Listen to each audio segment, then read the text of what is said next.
So to start with, I want to acknowledge the lands from which I speak to you from. So I'm speaking from the lands of the Wurundjeri people of the Kulin Nation. And this picture shows the five language groups of the Kulin Nation: Boonwurrung, Woiwurrung, Taungurung, Djadjabwurrung, and Wathaburrung.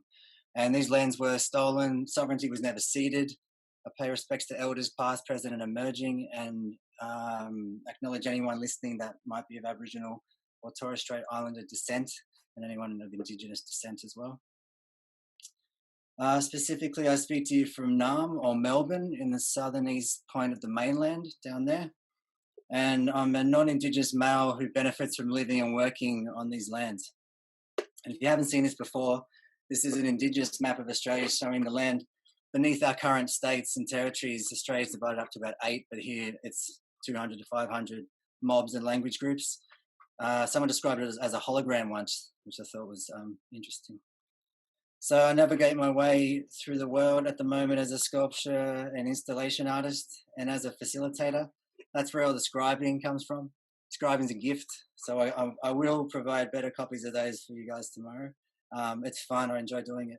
And I also run Melbourne Art Assist, which is a service-based arts business for Melbourne and international artists that come here, and curators with any kind of projects they need, making, installing, custom brackets and things like that.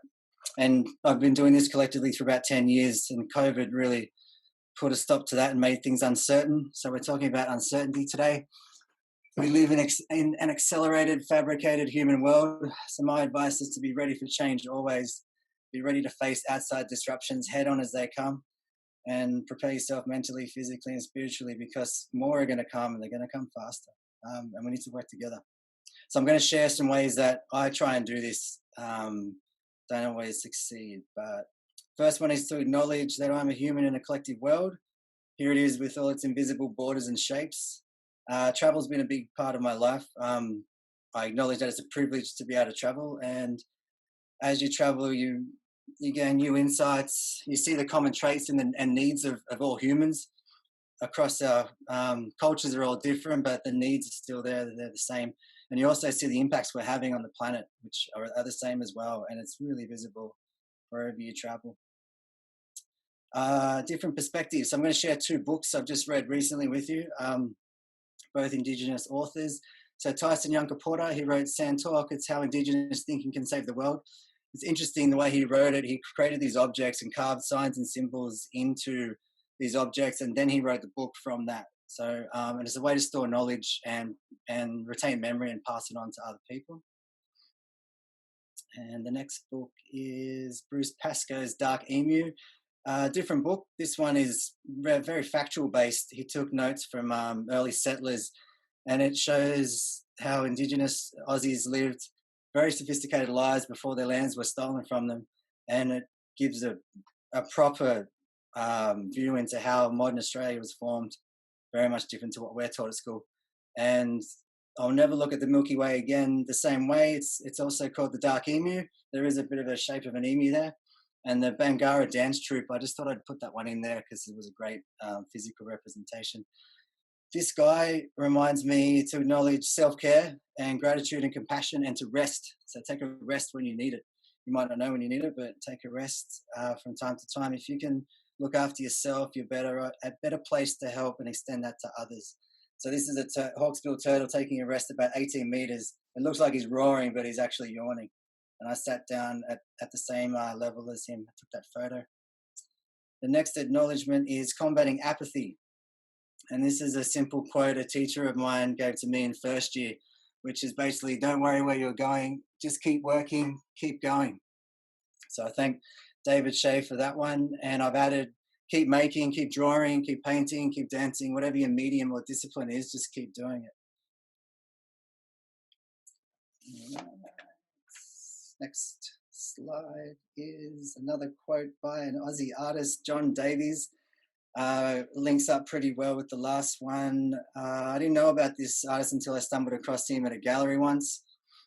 And the quote was on the wall at the end as you walked out. In reality, I make one work over my life so that when it's all finished, there are a number of parts or contributions to an overall piece, each linking to another in some way. So basically, just look back at your previous works. And this struck with me because I had the same feeling. I was just moving from one work to another.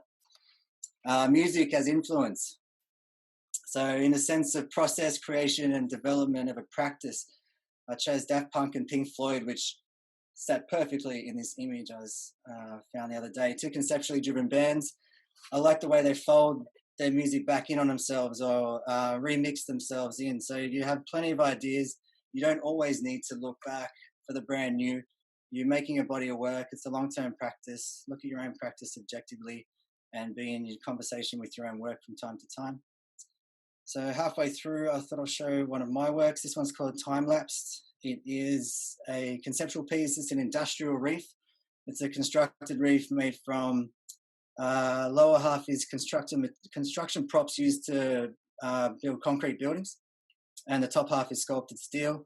The colors talk to bleaching and fluorescing. There's been 5 major bleachings in the last 30 years on a barrier reef due to our industrial actions warming up the planet. And it always looked like a bit of a blockade or a fortress to me. So offshoot works. The one on the left is a smaller version of the bigger one, focusing purely on fluorescing this time. And it's a gallery-sized work.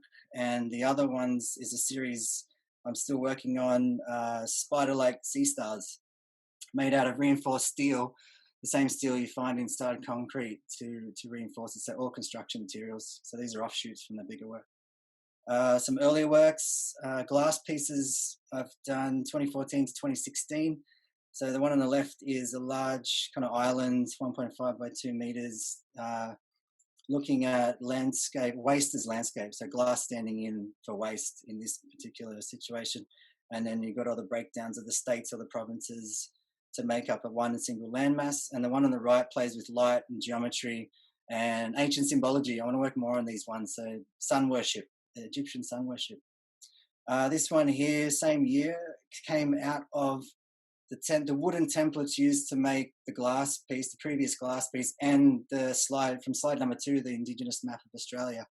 So it's not exact. It's not going to be exact, but it's now it's a tool. It's a large jigsaw, workable jigsaw puzzle, and an educational tool that I can take to schools and at least have the conversation with kids about the existence of indigenous map of Australia. Look to your influences. So here's one of them, Louise Bourgeois. Always loved these spider works. There's about 6 in the world. And especially after working with the spider-like sea stars, this one came to mind. So I'll quickly read some quotes from Louise. Ideas are like flies, and we as artists are spiders. Some ideas get caught in the web. Others fly past, never to be seen again. She also talks about artists in the sense that we make, we do, we undo, we remake, basically trying and failing and doing it again. So keep going. Make sure to look to your living influences, the accessible ones, because they're alive.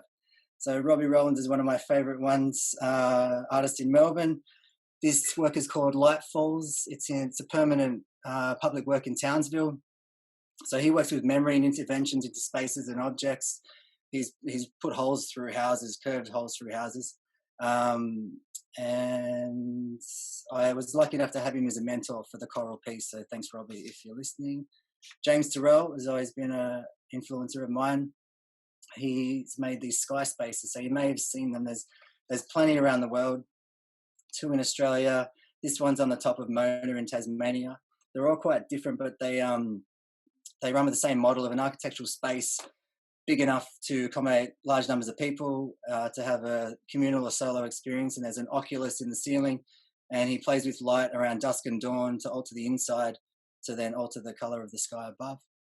And I think James influenced the blue hole on the left here. I know Kat will know this one. So 2013, this was projected onto an alleyway in Melbourne, and was also projected onto an alleyway in Denpasar in 2013. It's the first time I showed with micro galleries. And it's a bit of a portal in the city to remind us that we're not far away from nature and the ocean, the land, the waterways. The planet is your home. What you do to it, you do to yourself. And Australia was reminded of that recently with the megafires that we had last year and the start of this year. I included this one because I thought it was important. If we empty the rivers and drain the rivers and cut down all the trees, the water isn't stored anymore, and we're going to burn. And Uncle Bruce Sillingsworth's work, I got to know him quote by him, all I can hear is water and profit. Why are we selling water to make profit? It is there to share, put the water back in the rivers, not just for us, but for the environment. He does a lot of work for First Nations people who have lived on that land for thousands of years without megafires like that. This was an early work in 2014 around what we do to our environments, we do to ourselves. It is designed to communicate empty space, so empty oceans, devoid of fish. So it's an installation of video, sound, and sculpture. This one kind of touches on the transcendental because we ended up putting a chair in there because one guy came in who was meditating in there every day, which I thought was pretty cool. The videos were taken in the Mediterranean underwater, which is a famously empty sea. And I kind of set it up like a bit of a dive, so you kind of drift in and drift back out again. And that steel plate is hooked up to some resonators, so if you hit it, it makes this kind of thunderous ocean sound too. So this is a good one. Enjoyed making this one. Second last slide. When in doubt, extend gratitude to your friends, families, peers, supporters, curators, those that buy art, institutions that support the arts, even mentally. Just extend those thoughts. And I'd like to thank Kat and the team at Micro Galleries for this chance to talk. You don't get a chance to talk very often, so it's good to put your thoughts together like this. And yeah, thanks for your unwavering support in what you guys do, and looking forward to working together a bit more. Final slide is about sticking together, coming together as humans. So beware of individualism, and what this is what the system wants us to do, is to fight amongst ourselves and weaken by that premise. Once this is all over, don't isolate yourselves. Make sure we come together. When we come together, we're stronger. The accelerated world statement is important, so we need to get past our differences and collaborate on projects very quickly, because they're doing it very quickly. And do it with color, do it with flair, do it with creativity. By promoting creative thinking and collaboration in the world, we may just allow for a cleaner, healthier, and thriving planet. More so probably for the next generations. That's what we're doing the work for.